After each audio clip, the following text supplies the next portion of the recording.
militaire, ok, mais c'est bien un centre de formation. On ne vient pas ici pour faire de vous des guerriers, les gars, et les filles. Mais je dis les gars parce que à l'armée. Mais en tout cas, voilà, c'est un centre de formation encadré par des militaires. D'accord? Ce nom-là, il date de 1961, d'accord? La date de création du régiment. C'est le régiment, le RSMA de la Martinique, c'est le premier régiment de service militaire adapté créé en Outre-mer. Et ça, il faut en être fier. D'accord? Vous le saviez, ça? Ben, c'est bien, il faut le savoir. Du coup, vous avez appris quelque chose. Il y a quoi comme régiment aussi en Martinique? Vous savez? Des avantages et un petit témoignage. Ok? Je vais dérouler.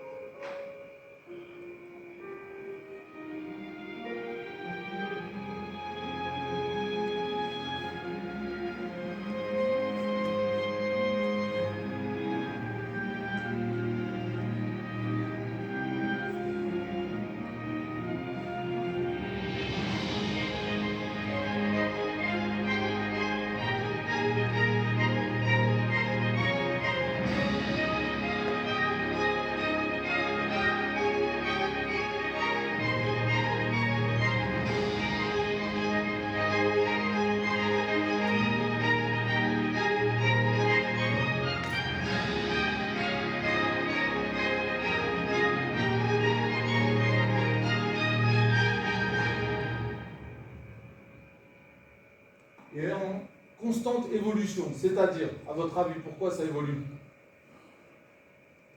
Vous savez pas? Ça évolue pourquoi? Est-ce qu'on est pareil, nous, en 1960, enfin, les gens d'avant, en 1961, sont pareils que vous, les jeunes, maintenant? Militaire, donc je le disais, encadré par des militaires, d'insertion sociale et professionnelle.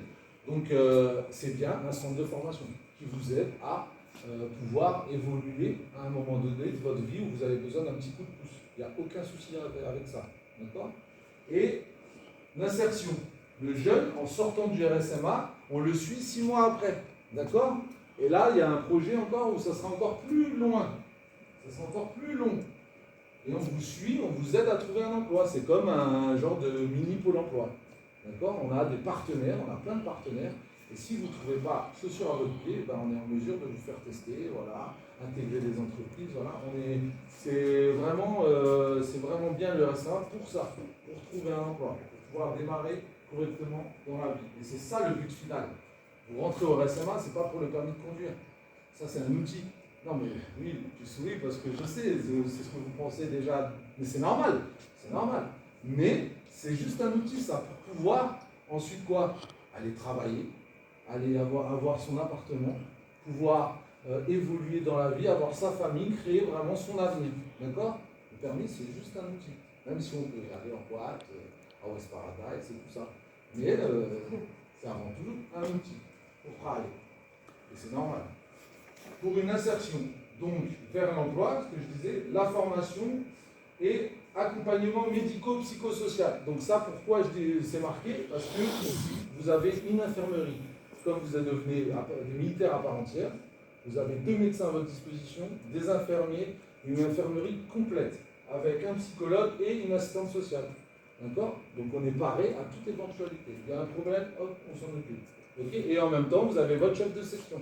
Si vous rentrez au RSMA, vous faites une formation, vous avez un chef de section, c'est votre papa. Vous vous tournez vers lui et qu'est-ce qui ne va pas, je ne vais pas bien, ou alors ma formation, je voudrais ça, je voudrais ci, voilà, il faut dialoguer avec lui. Ok? 500 places par an, environ. Il y a de la place, donc ça veut dire. 24 formations, il y en a plein de formations. Donc là, ça va être dur de choisir si vous voulez choisir. 3 pôles, d'accord? Pôle service, pôle transport, bâtiment, travaux publics, et pôle hôtellerie, tourisme et restauration. Pourquoi il y a les couleurs? Vous savez? Vous parlez avec vos copains, là, vous savez pourquoi il y a les couleurs. J'ai un poste à 1200 euros, 1100, 1200 euros par mois, d'accord? Et je travaille pour le RSMA. Je deviens militaire à part entière, je fais mes horaires au RSMA, et je fais mon permis, et je me lance dans la vie. Là, elle est avec moi au recrutement, après sa formation d'être cuisinier. Et maintenant, elle a son permis, elle économise pour sa petite bagnole et elle fait son projet. Tranquillement. Vous voyez ce que je veux dire? Mais après, le but, c'est pas qu'elle reste au RSMA, c'est qu'elle aille justement vers un emploi. Ok? Un vrai contrat. Même si le RSMA, c'est réel. Ok? C'est bien. Alors, je continue. Je parle beaucoup, je suis désolé. Vous voulez de l'eau ou pas? Non? Des questions là jusqu'à maintenant? Non? Alors, la formation. Comment elle se déroule? Vous rentrez ici, nous en gros, là, les polos bleus, là, c'est vous venez nous voir pour pousser la porte du RSMA. La clé de la porte, c'est pas nous qui l'avons, c'est le service médical. Si vous faites un dossier chez nous, nous, la paperasse, ça sera nous, et puis l'orientation, et le service médical, c'est pour voir si vous êtes quand même en forme. D'accord? Il y en a, ils sont moins en forme que d'autres, d'accord? Mais c'est normal, on n'est pas tous pareils.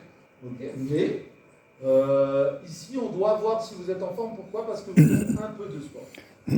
Pas du sport, parce que là, il y en a qui font je sais, on peut. Non, on fait du sport, mais de manière adaptée. D'accord? Si on doit faire du foot, on fait du foot. Si on doit courir, on va courir. Mais si on ne peut plus courir, on marche.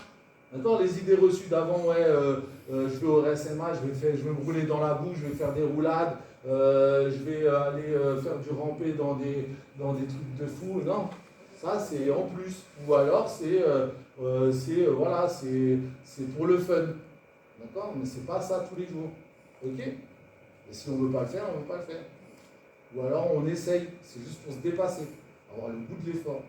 D'accord? Et ça, c'est important. On va y venir. Donc, alors, je rentre au RSMA, je fais le dossier, la visite médicale, elle est bonne. Je peux rentrer. Je choisis ma filière.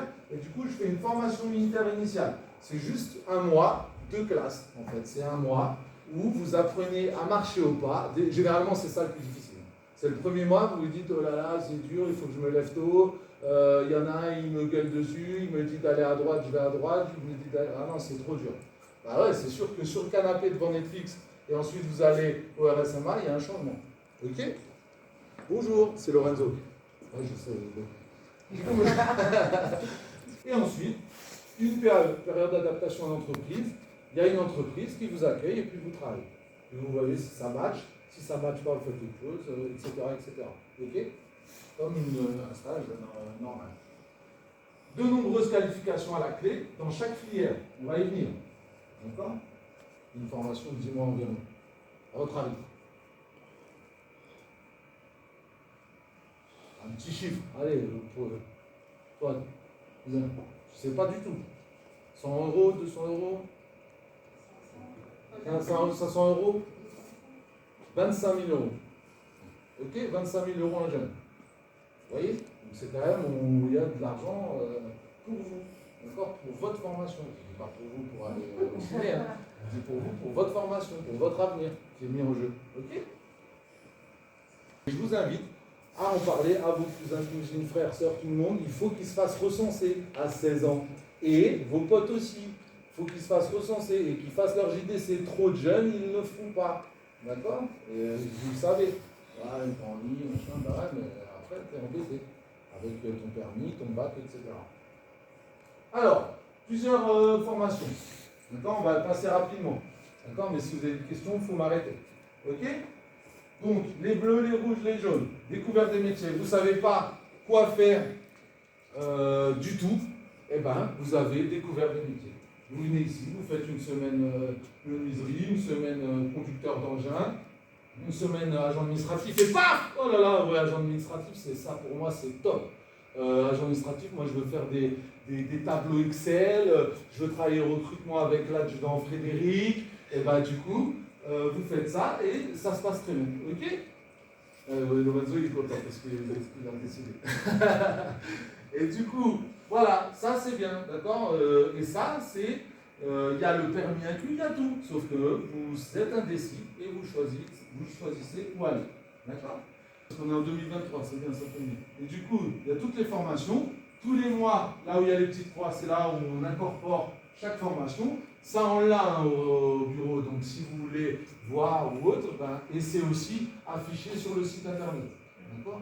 Il y a Je postule là avec un QR code, et vous... On travaille essentiellement la cohésion du groupe, l'esprit d'équipe, apprendre à se satisfaire de ce qu'on a, respecter les autres, à l'opportunité, tous ces petits fondamentaux qu'un jeune doit pouvoir retrouver dans son entreprise. On est habitué à suivre un rythme maintenant, donc c'est le métier. Le rythme de travail, donc il y a une certaine rigueur à respecter, une disciplination.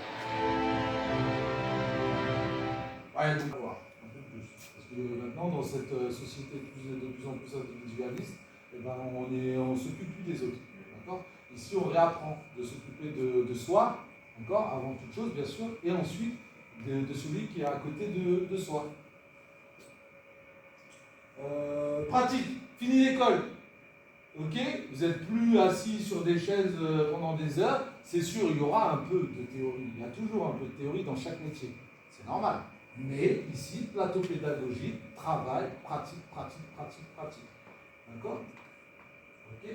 Donc là, vous avez plusieurs filières, hein, cuisine, agent d'accueil touristique, soudeur, la menuiserie, et là, vous avez travaux publics derrière. D'accord. Que le chef d'entreprise voudrait que son employé respecte, être à l'heure, agir en sécurité, travailler en équipe, avoir la bonne tenue et respecter mes chefs et mes camarades. Tip top pour aller bosser. Ok.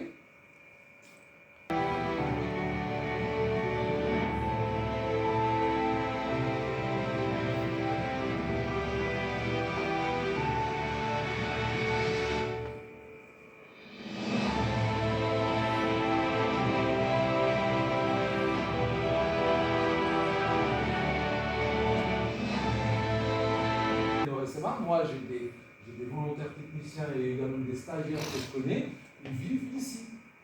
Ils ne rentrent plus chez eux. D'accord. Et payés. D'accord. Vous avez un salaire. Attendez, oui, pardon. Est-ce que vous parlez du logement? Oui. Alors, est-ce qu'il y a l'obligation de logement? Oui. Par rapport au logement, est-ce qu'il y a vraiment l'obligation d'être obligé de rester sur C'est-à-dire l'internat? Ouais. Alors là, le volontaire stagiaire. Ça apporte plus, on va dire, au niveau de l'organisation, de la ponctualité, aussi de l'assiduité, puisque l'assiduité, c'est quelque chose qui est beaucoup demandé de l'entreprise. On a besoin d'avoir une équipe jeune, dynamique, volontaire, de confiance, respectueux l'autorité, avec l'accueil client qui pouvait nous accompagner au début de notre activité.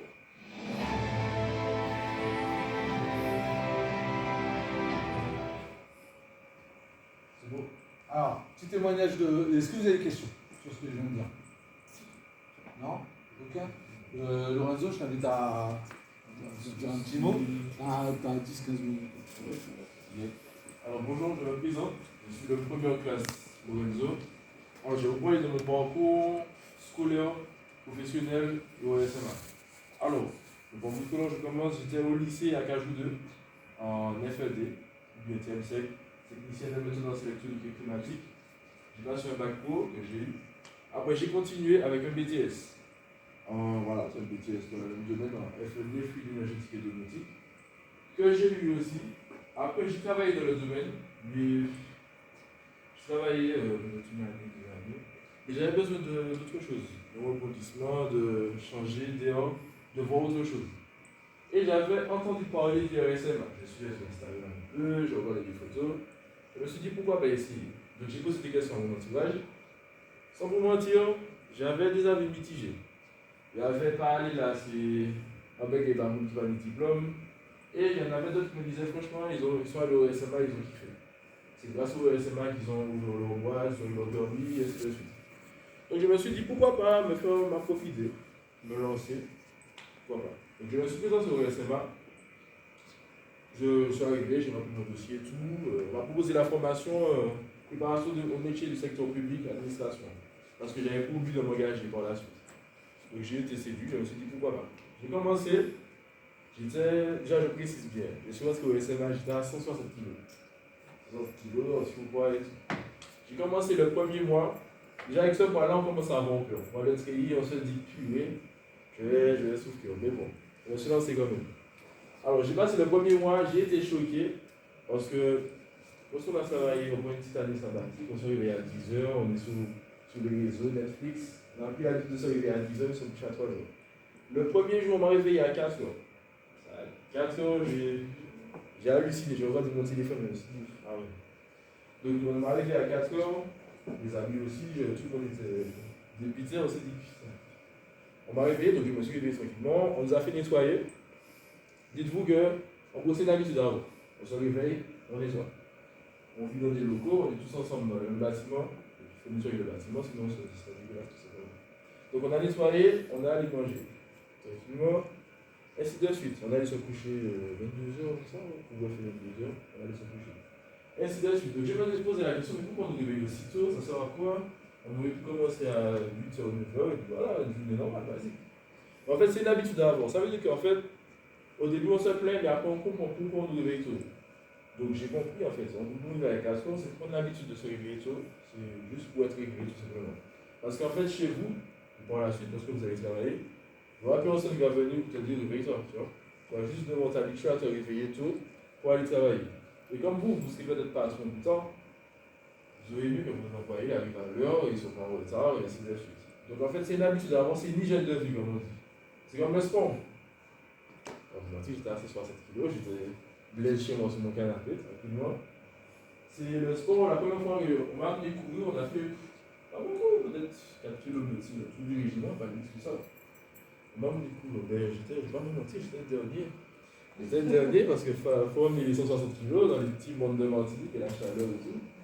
Mais en fait, j'ai compris, j'ai apprécié quelque chose, c'est qu'en fait, j'étais allé à la masse, j'en suis, mais j'étais allé à la masse. Mais en fait, tous ceux qui courent, ceux qui font 60 kg, ceux qui courent très vite, tout ça, ils sont pas partis, ils m'ont pas laissé derrière. Ils sont retournés, ils m'ont accompagné, c'est-à-dire que le premier n'est pas parti comme une flèche, ils sont tous seuls à l'arrivée, non. Ils sont tous retournés, ils ont couru à mon avis, c'est-à-dire qu'ils m'ont mis devant, ils ont couru devant moi, ainsi de suite. Donc, déjà, ça m'a permis de voir la cohésion, l'esprit d'équipe et l'entraide, surtout. Les gens sont déjà moins seuls, parce que s'ils étaient tous sportifs, moi, je suis derrière c'est déjà moins amusant. Et moi, j'ai pu les aider, parce que peut-être que j'avais là, parce que j'étais assez à l'aise en cours, je les ai aidés en cours, ou lorsqu'il faut porter des sacs. Des fois, on fait des manches, on ne court pas dans les manches. Lorsque le sac est lourd, souvent ceux qui courent vite, ceux qui sont bien minces, le sac, ils ne savent pas le porter. Donc je me suis retrouvé avec 2 sacs, voire 3 sacs. Et voilà, en fait, ça veut dire qu'en fait, ensemble, on va plus loin. Tout seul, c'est bien, on va plus vite. Mais tu vas aller vite et puis ton sac, tu sais pas le porter, tu vas devoir ralentir, moi je vais passer tranquillement avec mon sac. Donc en fait, c'est vraiment ensemble, c'est l'esprit de l'équipe, l'esprit de groupe. Ça va permis de découvrir ça déjà le premier mois. Et avoir une hygiène de vie, savoir se réveiller tôt, bien s'habiller. Je ne vais pas vous mentir, à l'extérieur, j'avais des cheveux qui arrivaient ici, j'avais des locks qui arrivaient ici. Mon pantalon était ici, on voit le style de bonhomme que j'étais. La première fois que je suis rentré ici, dans le pantalon, c'est tout bien attaché et tout. C'est notre style de vie. Les rangers cirés, les chaussures nickel. Donc en fait, c'est vraiment une hygiène. Ça veut dire qu'on va arriver devant un patron, la première chose qu'il va voir, c'est quelqu'un qui se laisse aller. Si vous le pantalon est là, les cheveux ne sont pas coiffés et tout. Et je ne vais pas vous mentir, vous êtes patron. Par exemple, je vais prendre quelqu'un, toi, tu es patron.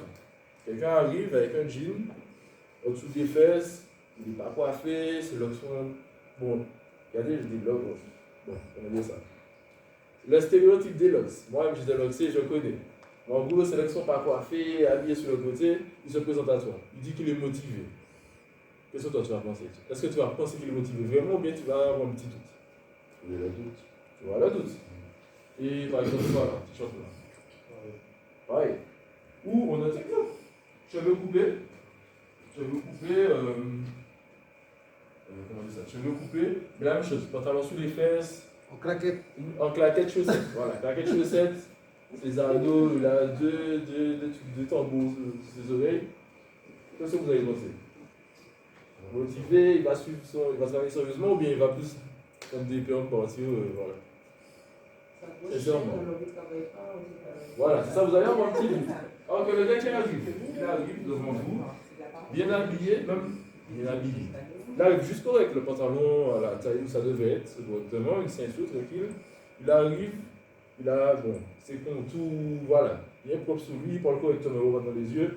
Vous allez vous dire, lui, je peux lui faire confiance. Lui, il va savoir reprendre ses camarades pour dire, oh, mais ses collègues, par exemple, pour dire, oh, mais sois bien, on est là pour travailler, il va travailler, tac, tac, et c'est bon. En fait, c'est ça en fait, c'est ça, c'est pour ça qu'on est habillé comme ça. On va pas se promener tout le temps en treillis à l'extérieur, c'est pas en treillis. Mais, vous serez bien habillé, c'est tout. Vous aurez les réflexes de vous réveiller tôt, se coiffer, tenue, nickel, même si vous avez des anneaux et tout, mais, hop. C'est ça, c'est une hygiène de vie, comme on dit. Le sport, c'est pour nous en fait le sport, c'est pas pour eux. Je pense que gens qui 4 km, 10 km, en vrai, eux, ils s'en foutent, sincèrement. En fait, c'est pour nous, c'est l'hygiène de vie. Ça veut dire que moi, à 60 kg, j'étais en obésité morbide, carrément. Et là, en faisant du sport avec eux, on devient un petit peu plus normal, et même ça joue sur la confiance en soi. Et même sur, sans vous mentir, de vous à moi, même parce qu'on va voir quelqu'un d'obèse arriver et tout, et quelqu'un de un peu plus, voilà, il va choisir ce qui est un peu plus normal. De vous à moi, sans langue de bois, moi je pense sincèrement. Donc voilà. Donc le premier mois, ça m'a servi à ça. Après, j'ai terminé, j'ai fait une PAD, présentation de drapeau. Ma famille était mitigée. Tous ceux qui disaient, ouais, pas aller là, il y a qui tire à Cameroun, aller là, tout ça. Mais finalement, c'est eux qui avaient les larmes aux yeux lors de la PAD parce que je défilais tranquillement. Maman, même qui me sortait, pas aller là. C'est eux qui pleuraient, qui disaient, ouais, c'est mon fils là, le gars. C'est ça. Donc, déjà, même, voir la fiancée dans les yeux de sa famille, souvent la famille, ils sont là, ils vont dire, et finalement, c'est eux qui sont les plus fiers par la suite. Voilà la fierté, franchement, moi, j'étais satisfait et ça a changé la vision du SMA dans nos vies. Et moi, tous les jours, en Martinique, je me bats contre la vision des gens, les faux discours, alors qui ne connaissent pas vraiment le truc. C'est seulement un jeune qui est assez malin, qui a un objectif. Il a tout à gagner au SMA. Surtout s'il a pas son permis, il a son objectif. Permis, tu pourras aller travailler. Hygiène de vie, c'est des réflexes à avoir, et tout, ça plus correctement. Hygiène de vie, il a une solde. C'est de l'argent proche, mais il est formé, il est logé, donc il peut économiser. Il a tout à gagner, il a le bon emploi ici, il est pris en charge. Voilà, déjà ça. Après, moi, j'ai commencé en tant que volontaire stagiaire. Ça veut dire que j'étais à 315 €, j'ai fait ma formation. On m'a proposé une autre forme de contrat, parce que j'ai bien suivi ma formation et tout, et que j'étais intéressé. De volontaire technicien, je suis passé à 935. 935 avec la prime d'activité, tout ça monte un peu plus. Voilà, et en gros, c'était un bureau de recrutement, je suis là. Après, le fait de passer technicien, on conjoint ethnique et pro. Parce que là, on va encadrer les jeunes. Là, on a la responsabilité de publier parce qu'on encadre les jeunes. Je ne veux pas dire un jeune, habille-toi bien si moi je me suis habillé, parce que je ne suis pas correct. Donc, il y a ça. Après, en étant volontaire technicien, il y a une autre formation, on va dire. En gros, on appelle ça une FME. Il y a la FMI. La FMI, ça veut dire quoi? Est-ce que vous avez retenu? Est-ce que vous avez écouté? Formation machine initiale. Et le M? Militaire. Voilà, formation militaire initiale. Et il y a la FME, formation militaire élémentaire. En gros, il y a un petit peu plus de sport, il y a du tir. Là, on fait beaucoup plus de sport. Je ne vais pas dire un petit peu plus, il y a beaucoup plus de sport. Mais en fait, c'est de l'aguerrissement. Ça veut dire que là, aujourd'hui, tu vas souffrir pendant ta FME, tu vas te dire, putain, qu'est-ce que je fais là? Je me suis dit, qu'est-ce que je fais là? Je ne vais pas passer une journée sans respirer dans la FME. J'ai toutes mes journées, c'est pendant un mois. J'étais anxieux. Mais à la fin, quand tu regardes derrière, tu te dis que je fais tout ça. Je suis capable de faire tout ça. Ça veut dire que c'est juste pour montrer qu'en fait, dans la vie, des fois, il y aura des moments difficiles. On va se dire, comment je vais faire? En fait, il faut continuer à avancer. Et par la suite, lorsque ça va passer, parce que ça ne va jamais une éternité, on va se dire que j'ai été capable de surmonter ça. En gros, c'est ça que la FME m'a appris personnellement, et je pense que les autres aussi. C'est souvent ça. Donc du coup, après, lorsqu'on a passé ça, on monte en grade. Lorsqu'on est volontaire technicien, on monte en grade. Désolé, je sors un peu l'esprit. Là, il y a première classe, caporal chef.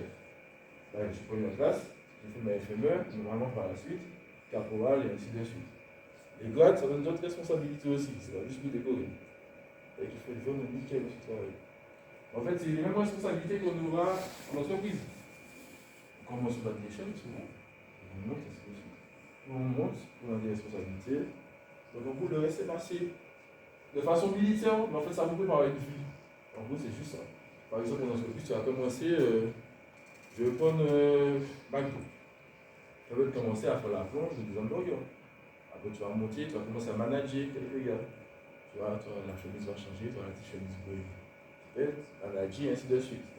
Mais c'est la même chose, en gros, c'est juste ça.